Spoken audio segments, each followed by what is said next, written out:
สวัสดีครับอยู่กับช่างคม Power Sing นะครับก็วันนี้ช่างคมพามาดูตู้ 6.5 นิ้วตัวนี้เลยนะครับเพื่อนๆ 6.5 นิ้วแบนพาร์ทนะครับก็เป็นก้างนะครับ3 นิ้ว3 นิ้วนะครับ4 ดอกนะครับข้างละ2 ดอกครับแหลม2 นิ้ว 2 ดอกครับซับเบส 6.5 นิ้วเป็นของ Platinum X นะครับโครงหล่อนะครับแม่เหล็ก1 ชั้นขนาดหนา40นะครับเพื่อนๆช่องลมแบบนี้หน้ากาสวยนะครับด้านหน้าก็จะเป็นตัวหน้ากากสีเทานะครับไม่ใช่สีเทาเดี๋ยวเรียกสีเงินสีเงินขนแมวแบบนี้นะครับสีเงินขนแมวนะครับโอเคเป็นหยักๆอย่างนี้เนาะแล้วก็ด้านล่างเป็นตัดด้วยสีดำนะครับตู้จะเป็นสีเทานะครับสีเทาอ่อนๆนะครับแบบนี้นะครับเพื่อนๆเป็นไฟ2 ระบบนะครับตู้นี้เป็นไฟ2 ระบบนะครับเปิดขึ้นก็จะมี LED ทำงานนะครับไฟวิ่งวนสีเรื่อยๆสวยงามแบบนี้นะครับตัวนี้เป็นไฟ2 ระบบนะครับก็จะเป็นทรงนี้นะครับระบบมีสวิตช์สับให้นะครับ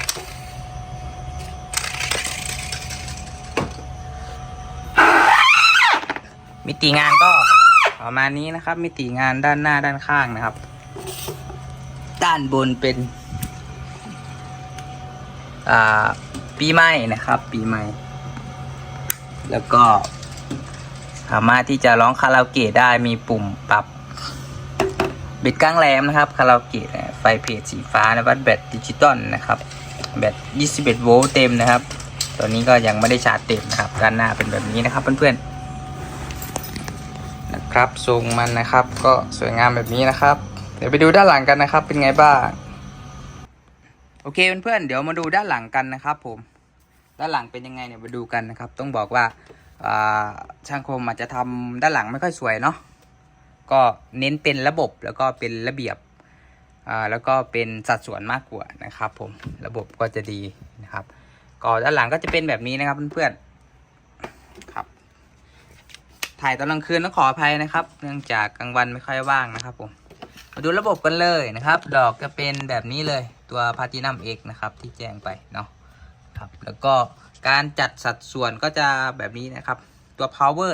จะอยู่ฝั่งนี้นะครับ power นะครับ power amp ครับแล้วก็แบตเตอรี่จะไว้ตรงนี้พอดีนะครับยึดด้วยน็อตยึดด้วยสกรูแล้วก็กาวนะครับผมในส่วนของไฟบ้านจะไว้ฝั่งนี้นะครับสวิตชิ่งนะครับตรงนี้แล้วก็เป็นตัวสเต็ปดาวนะครับ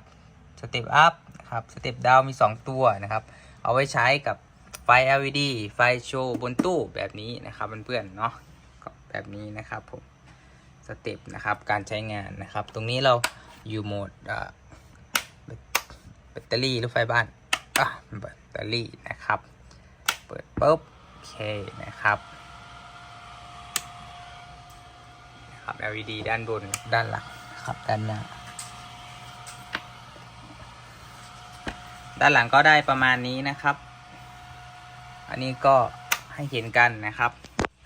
สายอาจจะไม่ได้เก็บแบบเรียบมากนะครับก็เก็บเป็นสัดส่วนนะครับผมก็จะได้ทรงนี้นะครับไม่มีอะไรมาบังหน้าดอกนะครับเสียงออกมาเต็มๆนะครับเพื่อนๆก็จะประมาณนี้เลยนะครับเราเก็บสายด้านบนกันแบบนี้นะครับยึดด้วยเคเบิลไทยแน่นๆนะครับไม่มีหลุดนะครับโอเคครับผมด้านหลังก็จะได้ทรงนี้นะครับเพื่อนๆก็เดี๋ยวเราปิดฝาแล้วก็ไปเทสเสียงกันดีกว่านะครับผมเนาะเทสเสียงว่าจะเป็นยังไงบ้างนะครับโอเคนะครับเพื่อนๆก็เดี๋ยวเราไปเทสระบบนะครับเทสเสียงเนาะแบบเต็มรูปแบบกันเลยดีกว่านะครับว่าเสียงจะใช้ได้จะประมาณไหนใช้ได้ดีหรือเปล่านะครับผมเดี๋ยวไปเทสพร้อมๆกันเลยจำบันทึกค้างจากหัวใจฝากให้อายพ่อได้อ่านคนสอบหักบ่ผ่านเลยมือบ่เรียบร้อยน้ำตาย้อยใส่น้ำกลั้นจากความโชคช้ำมัน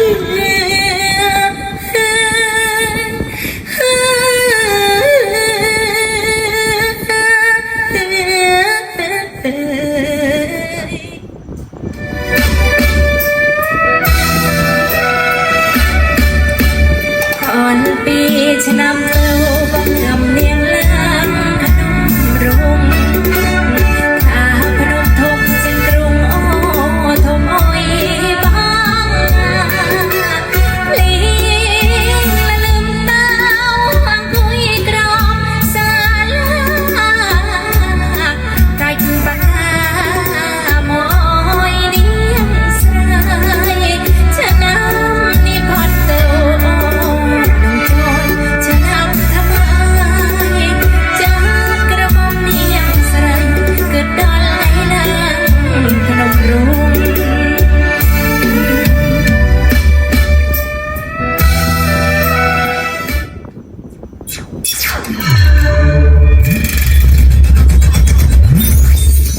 DJ Jimmy Bongalon and DJ Seven Remix.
โอเคครับเพื่อนๆเป็นยังไงกันบ้างครับสำหรับน้ำเสียงนะครับ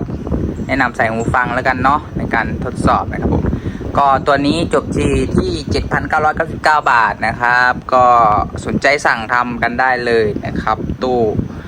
สีอะไรหน้ากากละลายนะครับก็สั่งทำได้นะครับเวลาที่ใช้ในการประกอบก็จะอยู่ที่ประมาณ 10-15 วันนะครับผมแล้วแต่งานเยอะงานน้อยแล้วแต่ช่วงนะครับผมสอบถามกันเข้ามาที่ไลน์ ID หน้าโปรไฟล์หรือหน้าวิดีโอกันได้เลยนะครับเพื่อนๆก็วันนี้ช่างคมเผาไปซิ่งแนะนำสิ่งดีๆจบแล้วขอสวัสดีทุกท่านนะครับขอบคุณมากครับ